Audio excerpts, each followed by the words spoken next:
Good morning. Good afternoon. Good evening. Welcome back to the CGS channel, where today we're ranking ULTRAKILL.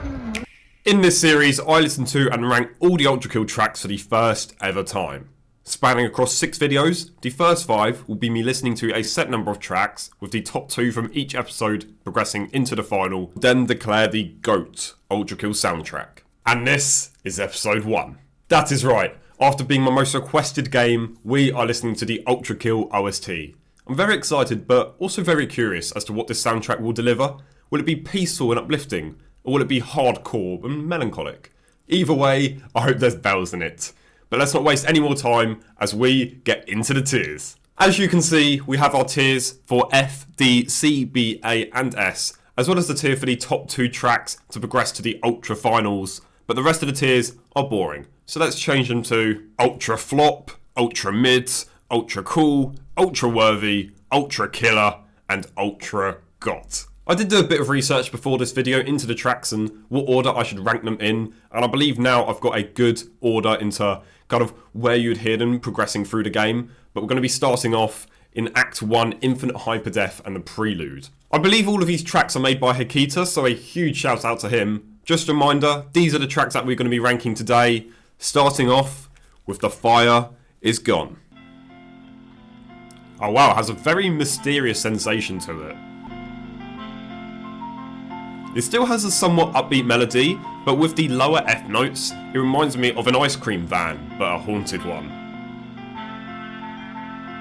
Now we have a new texture coming in with the saxophone. The saxophone is typically meant to blend into a melody rather than individually stand out, which is what is done here in a technique called layered accompaniment. This track overall really gets you in your feels. Because this is the first track in the Prelude, I'm pretty sure that this will be the first OST that you hear in the entire game, so I'm sure that this holds a lot of memories or nostalgia for a lot of you. I think for now, I'm going to put it into B tier. The first track in the list is always quite difficult to judge, so I may want to change that later, but we'll see. A pretty solid opening. Now, let's listen to Into the Fire.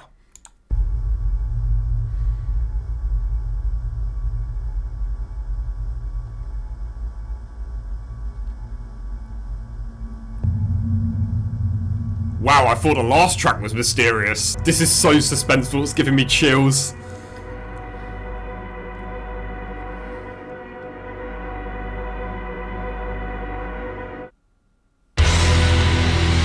What?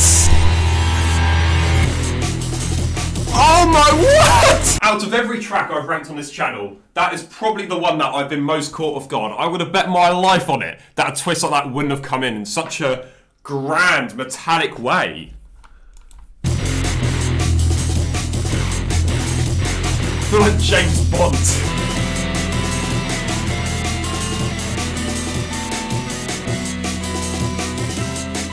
Why was there a decrescendo there? There was no need. I was enjoying it, I was vibing to it. I felt like a kid with its new toy and then you just snatched it away from me for no reason. And the melody's still there, it's like the toy's still in the room. It's just placed on a really high shelf. I'm a kid, I can't reach that. The bass rhythm is so fire, pun intended.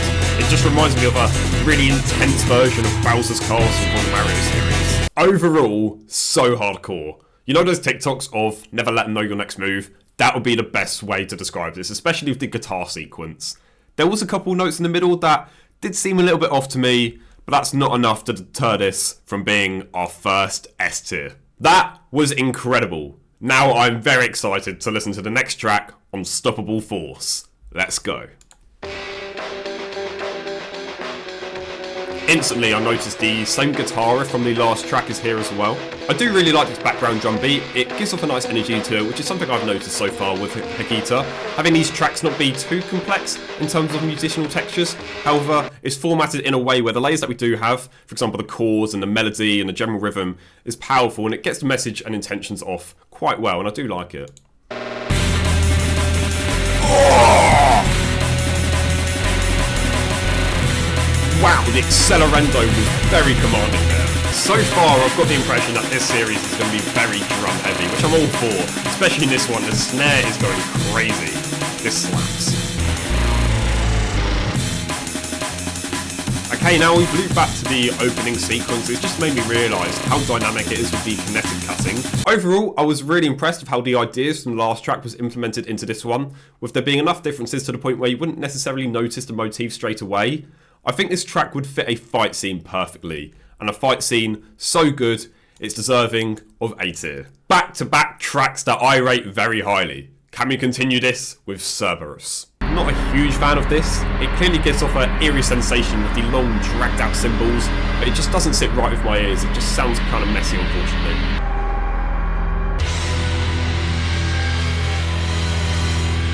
Okay, this is a bit better. It sounds like an alarm going off in an abandoned and haunted building.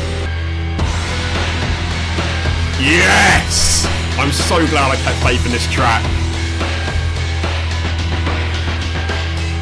It again used layered accompaniment to bring back the same melody line from the previous track. You know what? This is starting to grow on me. I love the rhythm of the drums, and it perfectly represents something that you hear when doing the highs. Like, if I'm in GTA stealing from the Diamond Casino for the 700th time, when I don't have Lester yapping in my ear, I would fully expect to hear this. Overall, I'm sure Hakita knows that the alarm sounds that I mentioned earlier has no real dissonance, which in music is typically used to create a feeling of negativity, which tells the story well, so I'll give it props for that. But the first minute or so before the extra layers came in, it wasn't the best in my opinion, but with the later section, it boosts up to C tier. And with that, we end off the prelude. Now, we move on to layer 1, Limbo, starting off with 1,000 greetings. Let's go.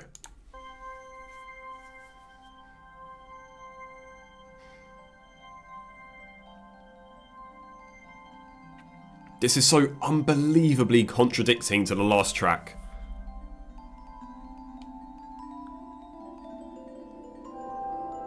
Sounds quite melancholic. I feel like in a sec it's going to change it up a bit. There we go. A super emotional piano. Now really again getting me in my feels. I could very easily fall asleep to this. Not because it's boring, but because it's so harmonic and elegant. The piano notes are quite thick, but they just soothe my ears like drowning them in E45. Actually, it's probably not a good thing. Got some birds for an added sound effect. Do you know what would just top this thing off? A harp. With its beauty, that would actually just make me ascend to heaven. Overall, this track was relatively simple. Maybe it's just me, but it gave a subtle hint of uncertainty, like something isn't quite right or something doesn't quite add up. But this track was very peaceful, honestly made me quite relaxed despite the wider range of piano keys used. Where do I place this? I think in B tier, just above The Fire's Gone. The next track we're going to be listening to is called Shattered Illusion. Whoa, okay. So it again uses the same melody from previous tracks such as Unstoppable Force, but with obviously a much faster melody and higher BPM. And with the staccato leap, I'm pretty sure is the technical term, it gives off a feeling of urgency. Ooh, so that note was deliberately played off beat, and combining that with the electronic bass, it gives an overwhelming feeling of erraticness. The background breakcore drums are going as hard as ever, but I just cannot see past this piano in too much of a positive light, unfortunately. This part here is nuts. It's very distressing, but the drum pulse does go kind of hard here, I must admit. I'm primarily ranking these tracks based on how much I like them, rather than how much they might play into a story or how impactful they are in the game, although I do consider that a little bit. But my point is, this has probably got my least favourite textures, and that was just so very repetitive as well. It does have some decent parts, but overall I think it's the worst that we've had so far. So I'm going to put it into C tier, but definitely behind Cerberus. The next track we're listening to is called A Complete and Utter Destruction of the Senses. Wow, what's the name? This just got real deep. Anyways, let's go.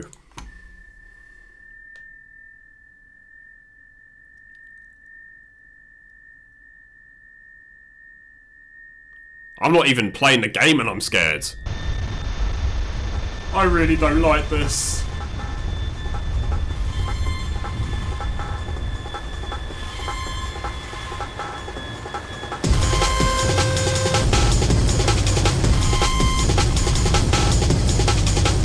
What? hate this, it's hurting my ears. It's just a horrible mess of torture music! It also sounds like my PC when I'm trying to install fancy textures into my Terraria world.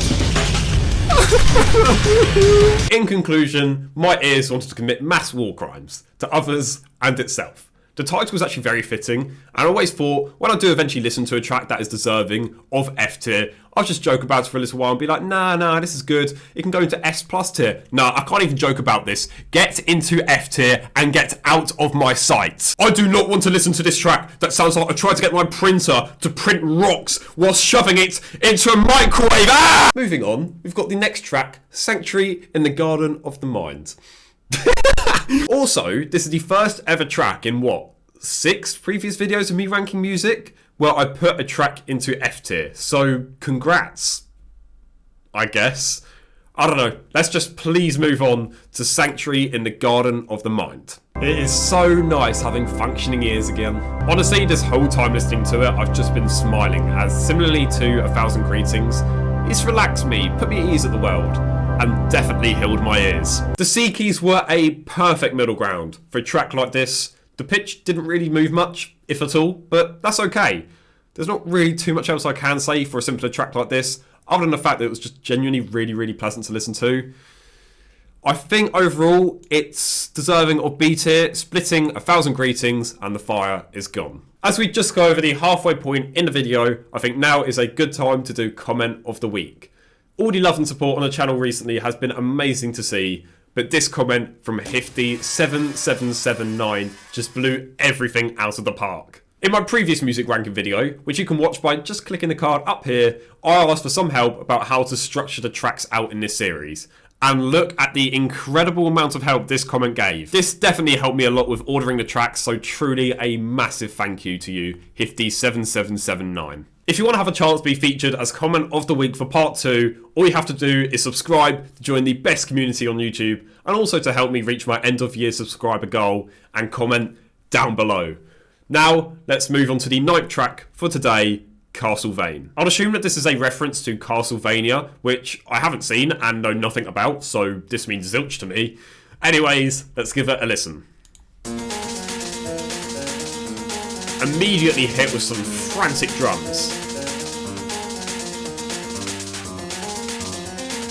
And a very lopsided melody. Again, a very strong repetition of the drums and a synth guitar chord progression.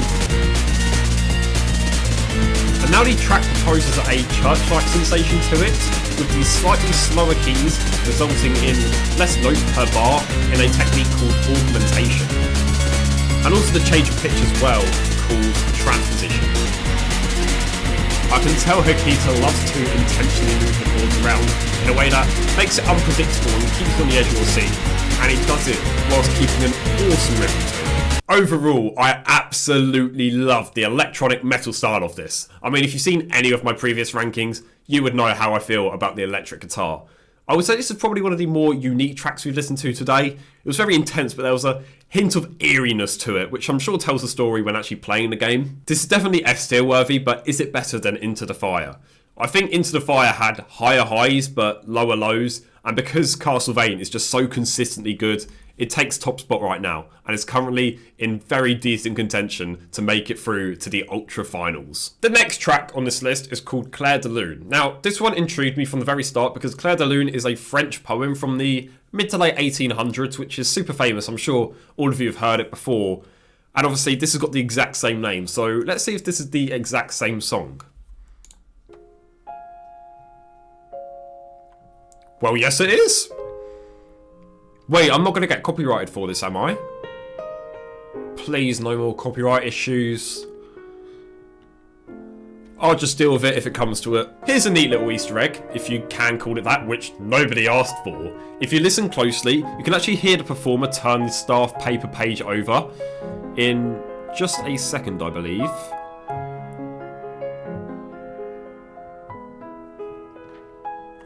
There it is, yeah. I got far too excited for that tiny little thing. This is weird for me because this is one of the first tracks I've reacted to on the channel where I've heard it before, and I've probably heard Clair de Lune like 100 times. And you know what this track's like, beautiful, majestic, emotional. But where on earth do I rank this? Honestly, I feel like this track should get disqualified for not being an original soundtrack. Sorry I've clickbaited you guys into thinking there'll be 62 OSTs in this series, but now there's only going to be 61. There we go, I've added a new separate tier for this incredible piece because it would just be unfair for me to rank this against all of these other tracks. We've got 5 tracks to go now, with the first of those being Verses. Starting off with a classic westerny sounding cello G note, even though I'm pretty sure it's a guitar. Boom! Straight away, infiltrated with electronic metal. This just screams fight and battle music. It reminds me of something that you hear on the Gladiators. Very hardcore and energetic, with the pretty high BPM and shorter keys. I love this so much. The interesting thing here is that there's not really a core bass melody. Hakita just made a bass rhythm and just added textures that collaborate very well. If you're not bobbing your head to this at home, then what are you doing?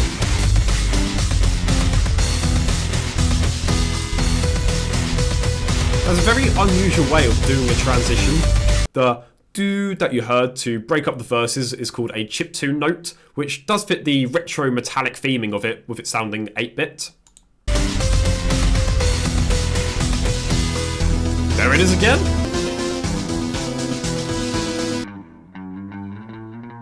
And now we loop back to the slow opening to, I guess, close the song off.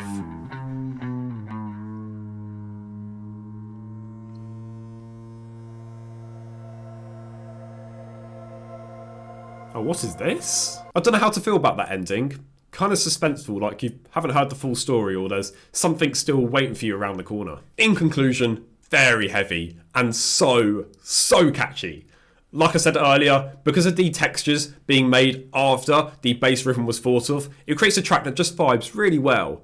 It sounds like very high energy music from the late 90s and noughties, such as the Rude Sandstorm. I loved pretty much all of this track. I really don't have anything bad to say about it. An easy S tier, and I believe the best song that we have heard today. As we now move on to Layer 2, Lust, with the first of these tracks being Cold Winds. My heart is racing with how suspenseful this opening riff is.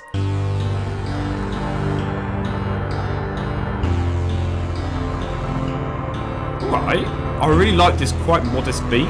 It has a pretty spooky and unassuring vibe to it, particularly with the lower E minor notes into the vibrato, which is just when there's a subtle pitch change during the note.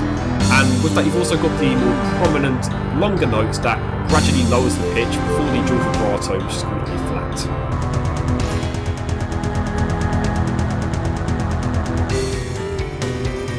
Bit of an anticlimactic drop there. I was definitely hoping for a little bit more energy.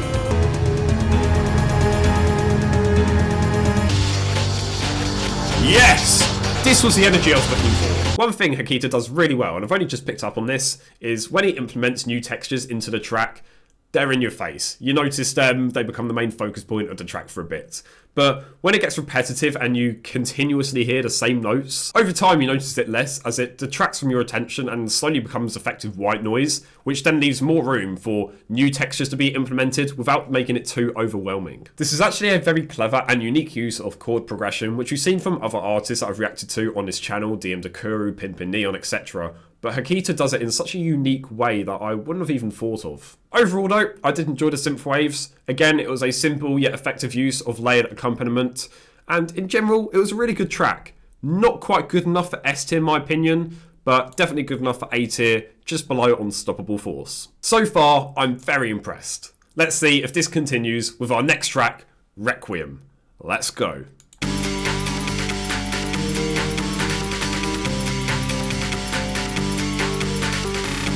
Instantly hitting me with a very fast melody with the quick kinetic cuts to the drums.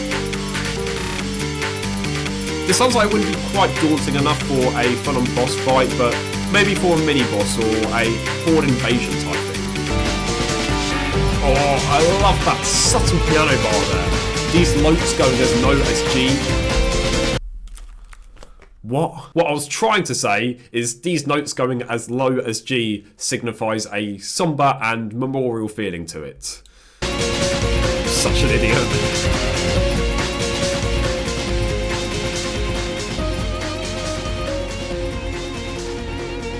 oh wow, a very steep decrescendo to now focus on the vibrato on the piano, which just amplifies that sad expression that the song gives that I mentioned just before. Overall, I do like this beat. I think it has potential to be expanded upon, so I do hope that we see this as a motif later with more chaotic musical textures. One thing that was really interesting is that the bars went from common time 4/4 to waltz rhythm 3/4, or to put it simply, it would change from having 4 beats per measure to 3.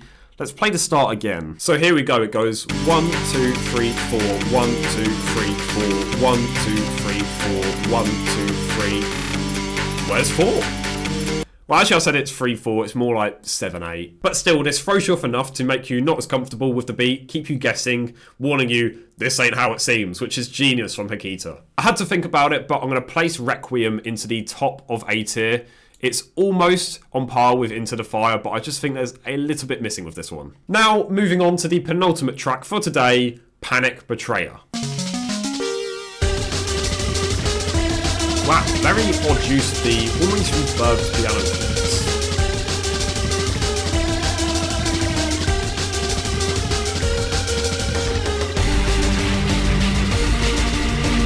Again though, very hardcore and metallic. It makes me want to bang my head to it. That's what I'm gonna do.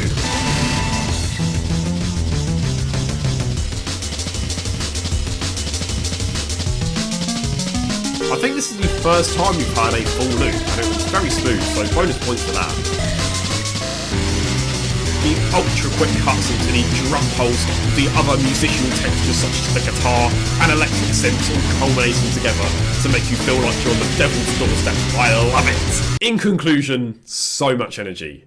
I don't really say too much in this OST. Because of the previous track, I wanted to focus on the time signatures, and this one was even more rogue than before. Here it would alternate between a 4/4, 5/4, and I believe a 6/4 as well, which an artist would typically use to emphasise the broadness of the beat values. Overall, it's a much more complex track than most of the others from today, but it works brilliantly. It's probably the one I'm most impressed with, as the constant change in rhythm plus the wide multitude of musical textures used is a perfect recipe on paper to just overwhelm you and become a musical mess in your ears, but it doesn't do that for me. So you can definitely tell a lot of thought and time has gone into composing these wonderful tracks for us. So wonderful, in fact, I'm going to put it into A tier, in between Unstoppable Force and Cold Winds. And with that, Versus is definitely progressing into the Ultra Finals, but Castlevania is still under contention. Can we end it off with a banger within the presence of a king? Let's find out.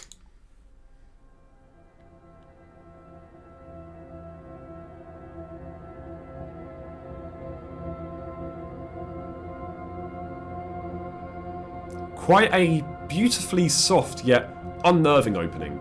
Again, I can feel my heart racing with anticipation. Here it comes. I'm so scared. Significant volume shift there. It's weird that doesn't follow the normal crescendo.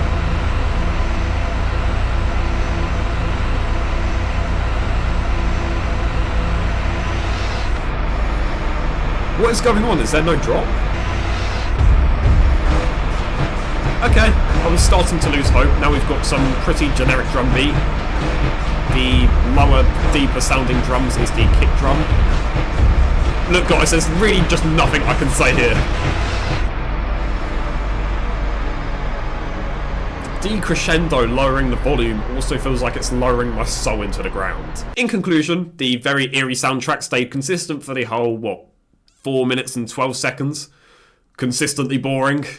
The chords used, I believe, went from a G to an A minor, which you'd expect to create a feeling of contemplation and pessimism, which is obviously quite rare to hear in, shall we say, more normal music. Obviously, because I've never played ULTRAKILL before, I don't know the context of any of these tracks, I can only guess, and I would imagine this being a long, dark, narrow hallway, maybe leading up to a boss.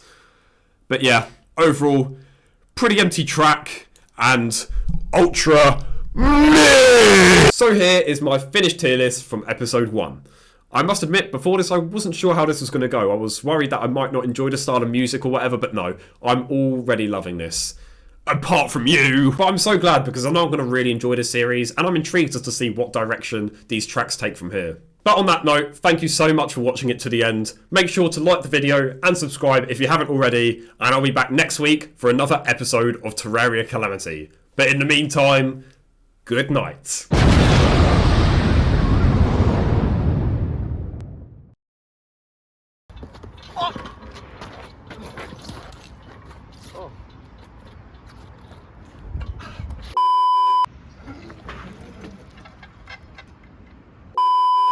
So, we're back.